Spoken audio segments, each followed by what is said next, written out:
ایک واقعہ مکہ میں ایسا پیش آیا کہ افواہ پھیل گئی کہ مشرکین مکہ نے اسلام قبول کر لیا ہے، سارے کافر مسلمان ہو گئے ہیں۔ تو جو حبشہ پہنچ چکے تھے وہ واپس آئے اور انہوں نے کہا اچھا سارے ہی مسلمان ہو گئے ہیں تو ہم حبشہ میں کیا کریں گے۔ ان میں حضرت عبداللہ ابن مسعود رضی اللہ عنہ بھی تھے اور بڑے دانا آدمی تھے۔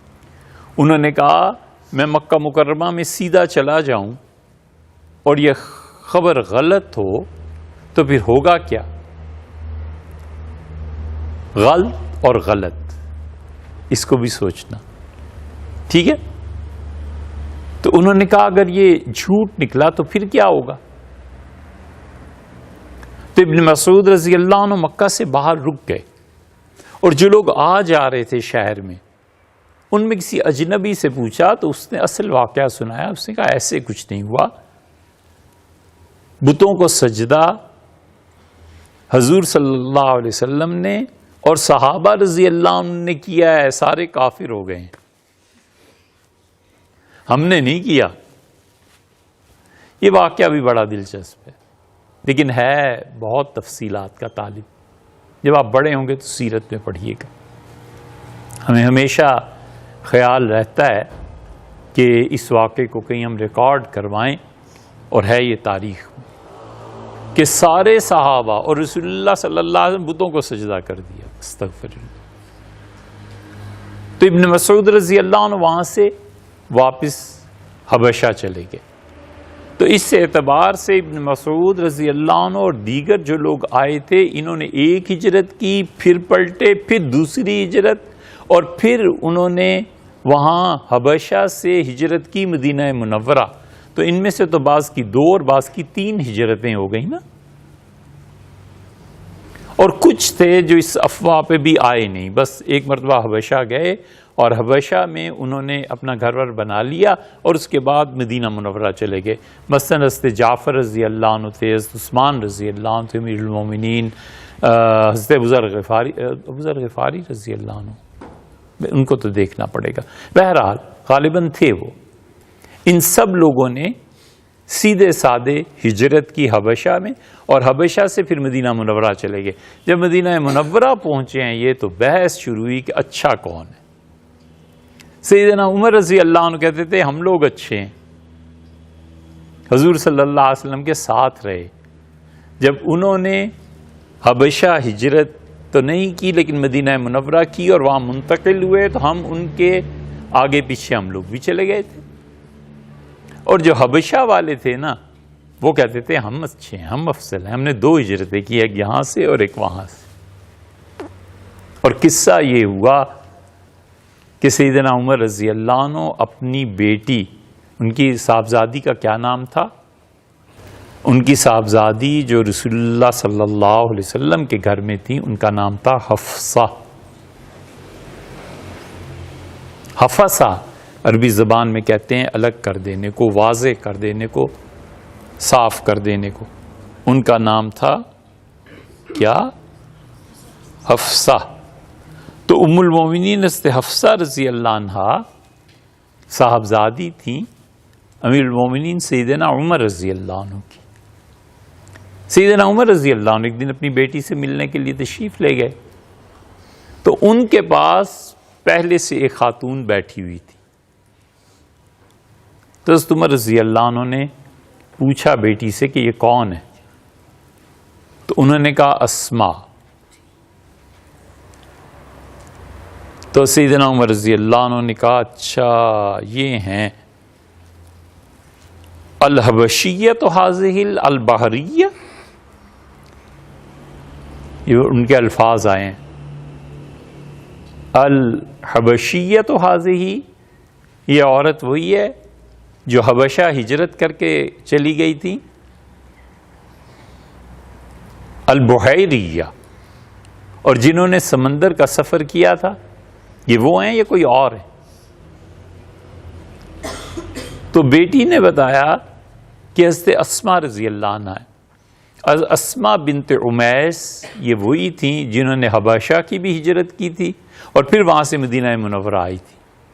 تو سیدنا عمر رضی اللہ عنہ کو موقع ملا اور انہوں نے مزاح کے طور پہ، جسے آپ کہتے ہیں مذاق کرتے ہوئے، انہوں نے کہا اچھا تم لوگ وہ ہو جو حبشہ چلے گئے تھے اور ہم تو رسول اللہ صلی اللہ علیہ وسلم کے ساتھ رہے تھے اور ہماری ہجرت تو بڑی شاندار ہے، ہم نے تو بہت زبردست ہجرت کی ہے. حضرت اسما رضی اللہ عنہ نے اس مذاق اور اس بات پر انہیں کہا، انہوں نے کہا اچھا تم سمجھتے ہو عمر کہ تم ہم لوگوں سے اچھے ہو. جو لوگ ڈائریکٹ گئے تھے حبشہ اور مکہ مکرمہ میں بھی نہیں آئے تھے، حضرت ابو موسیٰ اشعری رضی اللہ عنہ تھے، یہ یمنی تھے نا، تو یمن سے سیدھے یہ حبشہ چلے گئے تھے. یہ بھی ایک گروہ تھا. اور حبشہ میں پہنچ کے یہ سب لوگ جمع ہو گئے تھے. سیدنا عمر رضی اللہ عنہ کہتے تھے ہم اچھے ہیں. ان سب میں ایک چیز تھی کہ آخرت میں ثواب کسے زیادہ ملے گا. اس لیے بیٹے کبھی بھی اپنے عمل کو حقارت کی نظر سے نہیں دیکھنا چاہیے. زیادہ سے زیادہ ثواب کے کام کرنے چاہیے، زیادہ سے زیادہ اچھائی کے کام کرنے چاہیے. سب سے بڑی چیز جو اللہ کی راہ میں ہے خرچ کرنا ہے. اللہ نے آپ کو علم دیا ہے، مال دیا ہے، اللہ نے آپ کو جسمانی طور پہ صحت دی ہے، خدمت کیجیے. تو حضرت عمر رضی اللہ عنہ نے کہا کہ الحبشیۃ ہذہ ام البحیریہ، یہ وہ ہیں، یا انہوں نے فرمایا کہ الحبشیۃ ہذہ البحیریہ، اچھا یہ وہ ہیں جو حبشہ ہجرت کر گئی تھیں، اچھا یہ وہ ہیں. اسما رضی اللہ عنہ پلٹی اور ان کا عمر تم سمجھتے ہو تم سب سے اچھے ہو، تمہیں سب سے زیادہ ثواب ملا ہے. ان کا محور اور مرکز اللہ سے ثواب لینا، اور اس سے بھی بڑا محور اور مرکز رسول اللہ صلی اللہ علیہ وسلم کی ذات تھی کہ ہم میں سے کون کتنا ان کے قریب رہا. حضرت رسالت پناہ صلی اللہ علیہ وسلم کی نگاہ بیٹے کسی پہ پڑ جاتی تھی، اس کے تو دونوں جہان سنور جاتے تھے. اس نگاہ کی کوئی قیمت نہیں تھی. قیمت کیا، کوئی موازنہ نہیں تھا اس نگاہ کا. سیدنا عمر رضی اللہ عنہ نے کہا ہاں ہم لوگ مدینہ منورہ آئے اور رسول اللہ صلی اللہ علیہ وسلم کی خدمت میں رہے، ہمیں زیادہ ثواب، ہم زیادہ اچھے. ایسے جملے کے اس نے کہا ٹھہرو عمر تم، میں جاتی ہوں حضرت رسالت پناہ صلی اللہ علیہ وسلم کے پاس اور میں ان سے پوچھتی ہوں کہ جن لوگوں نے حبشہ ہجرت کی تھی وہ زیادہ اچھے ہیں، آپ کے قریب ہیں، یا جو مدینہ منورہ ہجرت کر کے آئے تھے یہ زیادہ آپ کے قریب ہیں. آج میں اس کا فیصلہ کرا کے رہوں.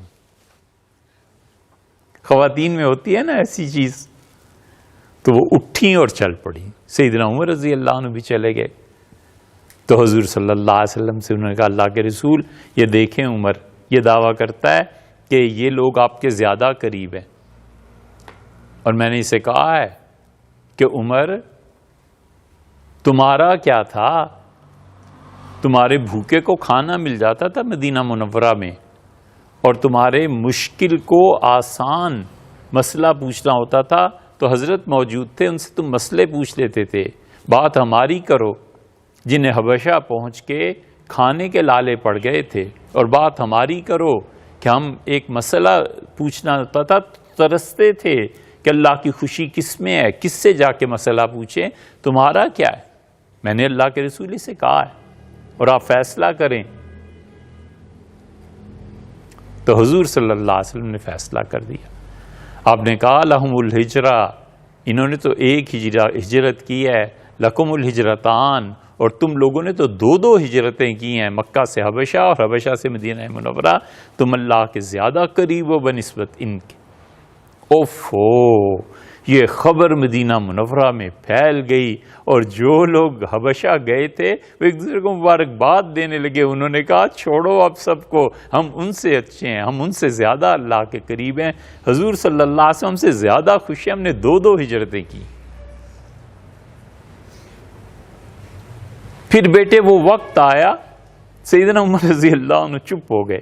ان کی خلافت کے دور میں بھی، ان کے بعد میں بھی یمن سے جن لوگوں نے ہجرتیں یہ 2 کی تھی نا، حضرت اسماء رضی اللہ عنہ، بہت اللہ نے طویل عمر دی تھی. حضرت اسماء رضی اللہ عنہ کی شادی حضرت جعفر رضی اللہ عنہ سے ہوئی تھی. پھر ان کی شہادت کے بعد ان کی شادی حضرت ابوبکر رضی اللہ عنہ سے ہوئی تھی. حضرت ابوبکر رضی اللہ عنہ کے بعد ان کی تیسری شادی حضرت سیدنا علی رضی اللہ عنہ سے ہوئی تھی. سیدنا علی رضی اللہ عنہ کے بعد ان کی چوتھی شادی کے لیے پیغام بھیجا تھا حضرت معاویہ رضی اللہ عنہ.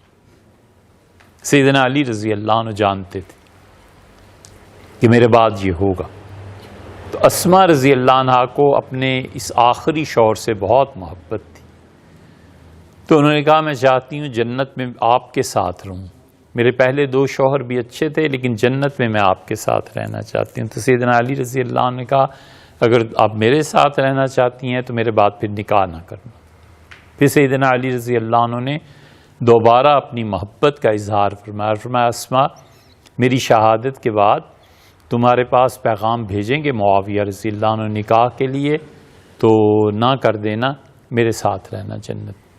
تو اسماء رضی اللہ عنہ کے پاس جب پیغام آیا تو انہوں نے نہ کر دی تھی اور فرمایا تھا کہ میں امیر المومنین رضی اللہ عنہ کے ساتھ رہوں گی. یہ لوگ تھے بیٹے، انہوں نے حبشہ ہجرت کی تھی. اور پھر کیا ہوا، وہ دیر تک چونکہ زندہ رہی نا، تو یہ حبشہ ہجرت کرنے والوں کی اولادیں کشتیوں پہ سمندروں میں بیٹھ کے بھری ہوئی کشتیاں آتی تھیں اور کہتی تھیں کہ آپ ہمیں وہ واقعہ سنائیں. رسول اللہ صلی اللہ علیہ وسلم نے ہمیں ان اہل مکہ سے افضل قرار دیا تھا. فرمایا تھا انہوں نے تو 1 ہجرت کیا، تم نے تو 2 ہجرتیں کی. یہ سارا واقعہ یہ صحیح بخاری میں آیا، اس کی شروع میں آیا.